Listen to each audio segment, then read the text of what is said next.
তুমি কুদরতি ইশারায় রেখেছো এই শ্যামল পৃথিবীর চিত্রখানি।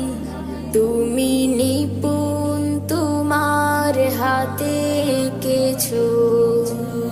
ওগো আল্লাহ, শুকর